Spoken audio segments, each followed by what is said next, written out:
Salut, salut, bonsoir à tous les Africains, à tous les Ivoiriens, amis de la Côte d'Ivoire et amis de la Jossi Gang. J'aimerais ici vous saluer. Je suis Johnny Pacheco de la Jossi Gang et cette vidéo c'est pour m'entretenir avec tous les Ivoiriens. J'aimerais ici, chers frères, chers amis, chers parents, débattre avec vous de la question qui est le bilan de la rébellion armée en Côte d'Ivoire. Laquelle rébellion a contribué à la fragmentation du tissu social ivoirien? Laquelle rébellion a contribué, je dirais, à l'éloignement de l'amour pour son prochain dans le cœur des Ivoiriens? Laquelle rébellion, j'ajouterais, a contribué au fait qu'aujourd'hui en Côte d'Ivoire et partout où les Ivoiriens sont représentés, que les Ivoiriens se regardent en chien de faïence et par méfiance.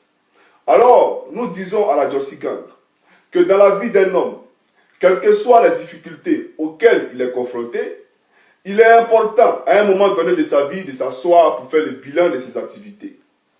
C'est donc à juste titre que dans nos vidéos, nous interpellons l'assassin et criminel de Nicolas Sarkozy pour lui dire d'aller faire le bilan de ses activités meurtrières en Libye et en Côte d'Ivoire. Parce que hier, disait-il, pilonner la Libye pour y installer la démocratie. Parce que sous Kadhafi, d'après lui, la Libye était un État anarchique et que les Libyens souffraient. Aujourd'hui, nous constatons qu'en lieu et place d'y instaurer la démocratie, ils ont instauré plutôt la chienlit. Kadhafi étant mort, il n'y a plus de république en Libye. Donc, la mort de Kadhafi était-elle nécessaire? Nous nous posons la question chaque fois. Donc, Nicolas Sarkozy doit aller faire le bilan en Libye pour nous expliquer cela.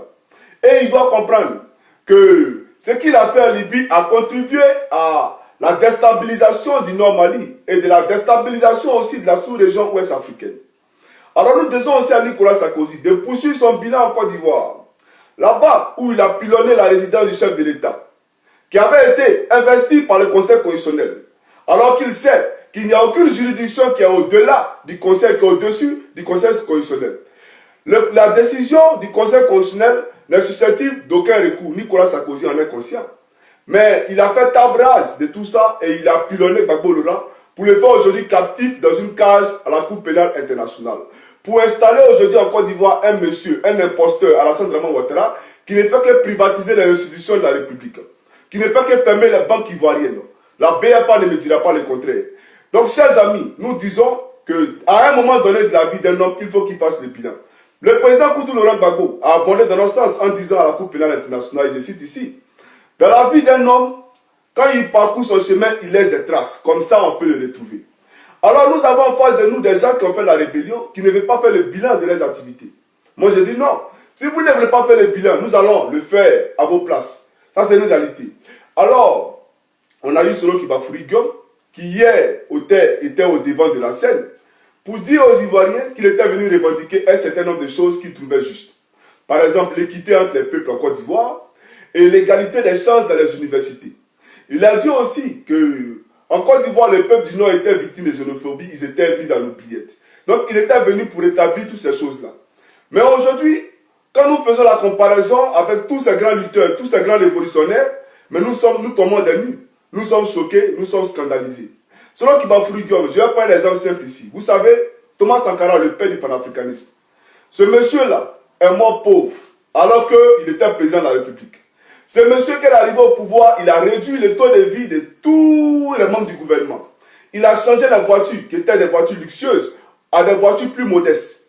Il a appelé les Burkinabés à l'entrepreneuriat. Il a dit aux Burkinabés qu'il était important de consommer burkinabé. Ce monsieur laquelle il est mort, nous avons constaté à travers les reportages, les documentaires, que sa famille était dans la précarité, alors qu'il était le président de la République. Mais au contraire, c'est ça, lui on peut dire que c'est un révolutionnaire. Lui on peut dire qu'il s'est battu pour une cause. Mais vous, aujourd'hui qui avez pris les armes pour tuer les Ivoiriens, pour génocider les Ivoiriens, pour cambrioler les banques, au contraire aujourd'hui nous constatons que vous êtes tous des milliardaires.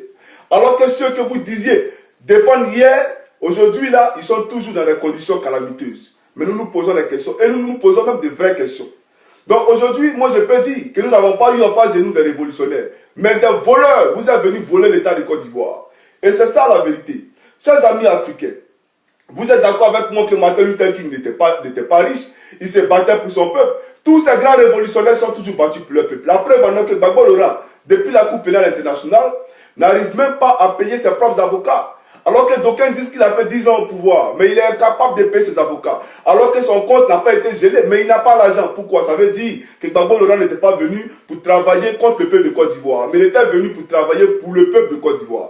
Et c'est ça la réalité. Chers amis, suivez mon regard. Nous allons suivre ici un documentaire de Passeport du crime, réalisé par un Français. Suivons ici, monsieur.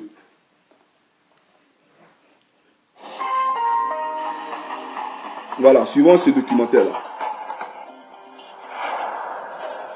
Car Abidjan est aussi une ville riche.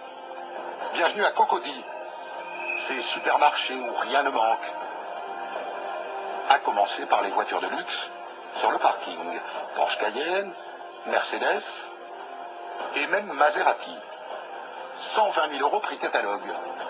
Un monstre qui se gare sur le passage piéton. Et devinez qui est au volant. Commandant Wataou, en short et chemisette. C'est le week-end. Bonjour. Bonjour. Très heureux de vous rencontrer. Merci beaucoup. Dans un drôle d'endroit. Ouais. Vous allez faire vos courses? Ouais, ça va.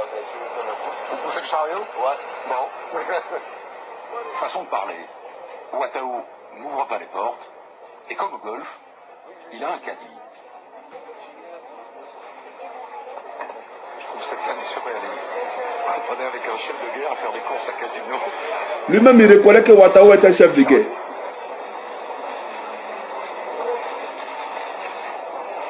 Vous avez toujours quelqu'un comme ça qui vous... Ouais. Ça vous porte la course. Voilà. C'est un grand moment. Très grand moment. Ce sont pas les femmes qui font les courses d'habitude? Oh, la femme, elle est à moi, mais j'aime pas la course. Hein? Ça y est, c'est ce que je veux moi. Ah, d'accord.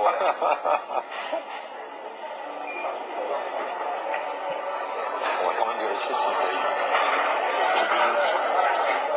Il y en a beaucoup, hein.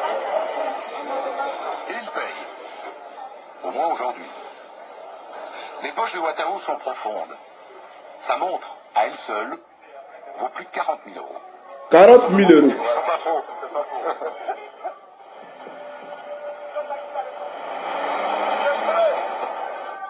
Il m'emmène chez lui en Maserati. L'escorte suit avec les armes et les courses. Le commandant habite les beaux quartiers. Résidence fortifiée et parking de concessionnaire.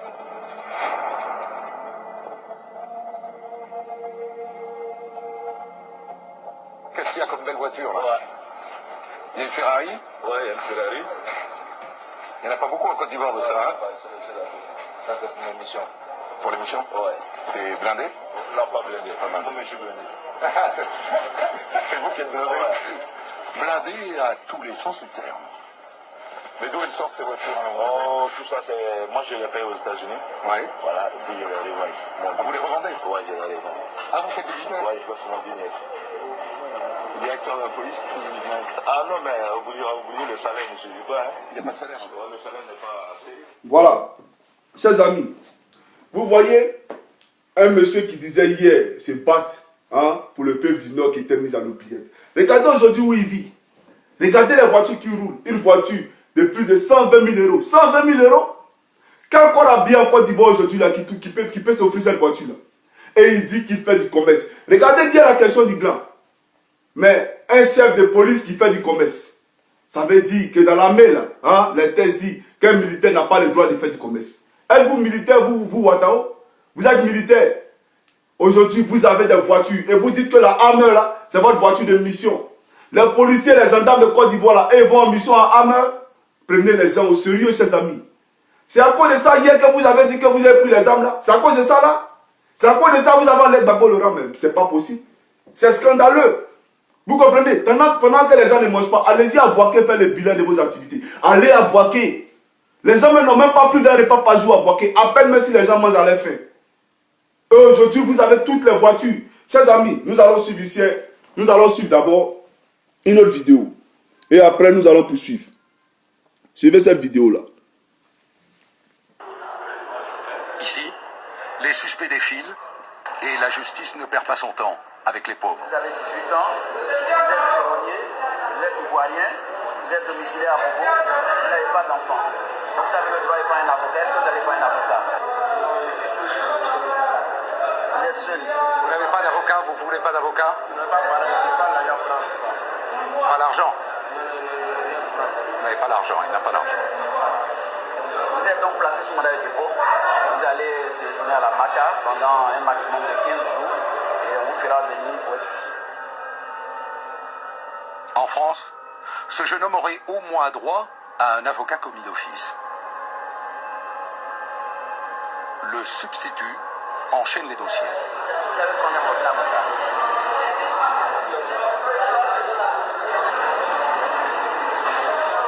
Une majorité de pauvres expédiés en prison. Voilà. Chers amis, voici un peu la réalité en Côte d'Ivoire. L'État qui disait aujourd'hui venir se battre pour que les Ivoiriens aient une assistance médicale, une assistance judiciaire, etc. Aujourd'hui, les gens qui sont livrés à eux-mêmes. Ces enfants, ils ont été pris où? Allez sur YouTube, tapez Côte d'Ivoire poudrière, comme la passeport pour les crimes, vous verrez. C'est des gens qui n'ont pas de boulot, qui sont en train de fumer la drogue dans les fumoirs parce qu'il n'y a pas de travail. Nos jeunes soeurs qui vont danser dans les boîtes de nuit pour montrer leurs fesses aux gens. Pour aller coucher avec des gens avec des sommes de 5 000 francs, 1000 francs, etc. C'est malheureux. Avec un monsieur qui dit être, comment on appelle ça, la solution pour les Ivoiriens. Aujourd'hui, une solution qui s'est transformée en émergence. On ne peut pas tromper l'histoire de la Côte d'Ivoire. On ne peut pas désacraliser l'histoire de la Côte d'Ivoire devant moi. Je l'ai dit, j'ai dit non. De mon vivant, je ne le permettrai pas. Aujourd'hui, vous partez au Togo, on parle d'émergence. Au Gabon, émergence. Au Bénin, émergence. En Côte d'Ivoire, comme si c'était un slogan. Vous vous réunissez les soirs pour parler d'émergence, pour venir amadouer votre population. Prenez les gens au sérieux. Alors aujourd'hui, vous allez faire quoi? Faites le bilan de vos activités. Ouattao, là, il a une plage privée en Côte d'Ivoire. Je vais vous montrer sa plage. Il a une plage privée en Côte d'Ivoire. C'est pas sérieux. C'est à cause de ça que vous avez pris les armes là. Lui, avant, il pouvait avoir une plage privée. Suivez ça, la chaise ivoirienne. Suivez cette vidéo là.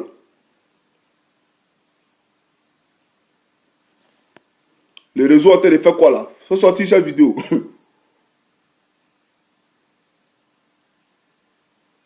Bon, c'est un point de réseau. Mais quand vous partirez, par exemple, sur YouTube, vous verrez que Ouattao, lui, a une plage privée, en train de faire un tour avec le blanc en question. Vous comprenez? Mais nous nous interrogeons. Qu'est-ce qui se passe en Côte d'Ivoire? Alassane Draman Ouattara, selon Kibafouri Guillaume, aujourd'hui qui a les maisons à Paris. Donnez-nous une seule maison de Gbagbo Laurent à Paris. D'ailleurs, Alassane Draman Ouattara, le président de la République, à la Constitution dit qu'il doit déclarer son patrimoine. Depuis que vous êtes au pouvoir, là, on ne sait pas où sont vos biens. On ne sait pas. Gbagbo Laurent connaît ses biens. Son compte l'état arrivera d'eux. Nous tous, on avait pouvoir d'aller demander, il y a combien dans le code du président de la République. Et d'ailleurs, c'est à cause de Gbagbo Laurent qu'on a connu le salaire du président de la République. C'est une réalité. Et étant président de la République, vous n'avez pas le droit d'être président du RDR. Donc vous êtes un homme qui n'est même pas, c'est-à-dire que vous êtes anticonstitutionnel. Et c'est la réalité. Alors moi, je vais vous poser une question. Votre bilan là, c'est quoi? Vous avez pris les armes, c'était pourquoi? C'était pour ça là, rouler les Maserati, les Ferrari? C'est ça, votre bilan? Aujourd'hui, les gens sont en train de souffrir. Le peuple souffre. Vos militants du RDA, que vous blaguez qui sont à Paris là, ils n'ont pas les papiers, vous faites quoi pour eux? Vous faites quoi pour eux? Les gens n'ont pas encore compris. Ils n'ont pas encore compris, mais les gens qui vont comprendre, c'est trop tard. C'est une réalité. Les Ahmed Bakayoko aujourd'hui qui sont des milliardaires, vous Ahmed Bakayoko, faites un bilan. Vous avez enlevé l'argent où? En Europe ici là, les ministres ne peuvent pas faire ça là, ce que vous faites là. Ils ne peuvent pas le faire. Il y a longtemps ils sont en prison, mais vous volez l'argent du peuple. À cause de ça, vous avez tué les Ivoiriens? N'importe quoi. Ouattao, je vous l'ai dit, voilà Thomas Sankara. Les vrais lutteurs, aujourd'hui, on sait où ils sont. Ils ne peuvent même pas payer quoi que ce soit. Bako Laurent la haine, Chablé Goudé la quoi, rien du tout. Il n'a même pas l'argent pour payer ses avocats. Vous voyez, votre seul Maserati là, hein, c'est-à-dire qu'on va prendre 100 gendarmes réunis, ou bien 100 gendarmes réunis, 100 policiers réunis. Il ne peut pas payer ça. Les salaires pendant 30 ans ne peut pas payer ça. Toi, tu as enlevé l'argent où? Tu gagnes combien ça fait du mois? Tu fais commerce aux États-Unis. Tu as enlevé l'argent où? Ton fonds de commerce, tu as sécurité où? Il faut dire aux gens, tes enfants sont aux États-Unis aujourd'hui. Hier, tu pouvais envoyer tes enfants aux États-Unis. Tu pouvais envoyer tes enfants aux États-Unis. L'école là-bas, le semestre, 25 000 $. Ouattao. Toi, tu as l'argent? Selon Kibafouri Guillaume, mais vraiment aidé. C'est à cause de ça que vous avez tué les Ivoiriens. Vous devez payer pour vos crimes à la Cour pénale internationale. Nous n'allons pas laisser ça. Vous allez payer pour vos crimes à la Cour pénale internationale. Voilà. Et c'est une réalité. Chers amis, j'ai très mal. Mais allez sur YouTube, tapez Côte d'Ivoire, passeport pour les crimes. Voilà. Vous verrez que Ouattao a une plage privée. À lui seul à Abidjan. Vraiment. Il n'y a que la rébellion pour s'installer au pouvoir pour qu'on puisse voir ces gens de pratiques là. Chers amis, j'aime arrêter là. C'était Johnny Pacheco de la Jossi Gang. On se suit les morts. Ciao, ciao.